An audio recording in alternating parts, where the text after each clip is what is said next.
It was Christmas Eve in a small town in Vermont. Snow blanketed the ground, and every home was aglow with festive lights.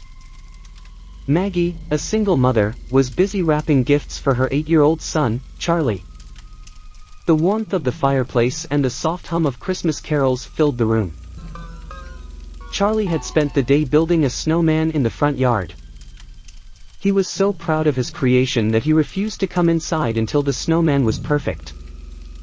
As night fell, Maggie finally convinced him to join her for hot cocoa. "Don't worry, Mom," Charlie said with a grin. "The snowman will watch over us tonight." Maggie chuckled and thought nothing of it. She tucked Charlie into bed, kissed him goodnight, and returned to finish the wrapping. The house was quiet except for the occasional crackle of the fire. But then, she heard something strange. It was a soft scraping sound, like footsteps crunching in the snow. She paused, listening intently, but the sound stopped. "Probably just the wind," she muttered to herself. Hours later, as Maggie was heading to bed, she glanced out the window. The snowman stood there, just as Charlie had left it, its twig arms stretched wide. But something felt off. The scarf around its neck seemed tighter, as if someone had adjusted it. And the carrot nose now pointed slightly downward. Maggie shook her head, dismissing it as her imagination. She turned off the lights and went to bed. In the middle of the night, she woke up to the sound of shuffling downstairs. Her heart raced as she grabbed her phone and crept down the stairs. The living room was empty, but the front door was slightly ajar. Cold air seeped through the crack, and snow had blown onto the rug. She stepped outside, her breath visible in the icy air. The snowman was closer to the house. Much closer. Its coal eyes seemed to glint in the moonlight, staring directly at her. Maggie's blood ran cold. "Charlie," she screamed, rushing back inside to check on her son. He was still in his bed, sleeping peacefully. Relieved, she locked the door and barricaded it with a chair. But sleep eluded her for the rest of the night. The next morning, Charlie ran outside to play. Maggie hesitated but followed him, determined to destroy the snowman. But when they reached the front yard, the snowman was gone. In its place was a trail of footprints leading deep into the woods. "Mom, where's the snowman?" Charlie asked, confused. Maggie didn't know how to answer. All she knew was that something unnatural had been watching them that night. And it was still out there. Moral asterisk: sometimes, the things we create can take on a life of their own. Always be mindful of what you bring into your home, even if it's just a snowman.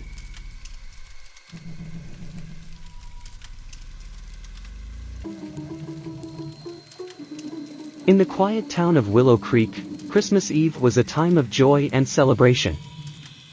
But for Jenna and her fiancé, Mark, it was a night of terror they would never forget. The couple had recently moved into an old farmhouse on the outskirts of town. It was their dream home, despite its age and creaky floors. They had spent the day decorating and preparing for a cozy holiday together. As the snowstorm outside intensified, the couple settled in for the night. The fire roared in the hearth, and the smell of freshly baked cookies filled the air. They laughed and exchanged gifts, feeling the warmth of the season. But just as they were about to head to bed, there was a knock at the door. It was soft at first, almost hesitant. Mark glanced at Jenna, confused. "Who would be out in this weather?" he asked. He opened the door to find no one there. Only the howling wind and swirling snow greeted him. Shrugging it off, he closed the door and locked it. But a few minutes later, the knock came again. This time, it was louder and more urgent. Jenna's face paled as she clutched Mark's arm. "Don't open it," she whispered. Ignoring her plea, Mark opened the door once more. Still, there was no one there. But now, there were footprints in the snow, leading from the door to the woods. The couple exchanged uneasy glances. Mark decided to check outside, grabbing a flashlight and stepping into the cold. "Stay here," he told Jenna, who reluctantly nodded. As he followed the footprints, they seemed to vanish midway into the yard. Mark turned back, feeling a strange chill that had nothing to do with the weather. When he reached the house, he found the door wide open. "Jenna," he called out, stepping inside. The house was eerily silent, the fire reduced to embers. "Jenna," he shouted again, panic rising. He found her in the living room, staring at the wall.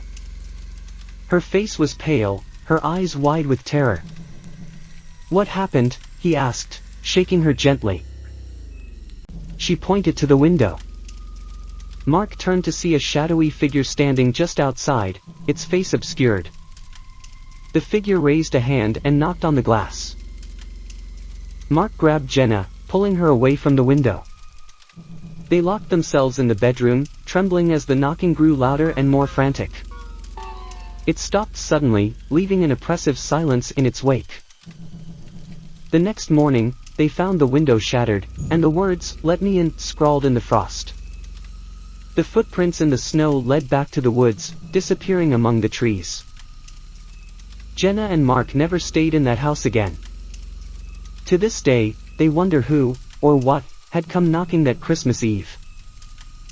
Moral: not all visitors bring good tidings. Sometimes, it's better to leave the door unopened and the stranger outside. These two Christmas Eve horror stories remind us that even the most joyous nights can hide chilling surprises. The snowman that watched and the visitor that knocked both serve as eerie reminders that not everything is as it seems. In the glow of holiday lights, we must remain vigilant, for sometimes, darkness lurks just beyond the warmth of the hearth. Stay safe, and may your Christmas be filled with light, love, and the courage to face the unknown.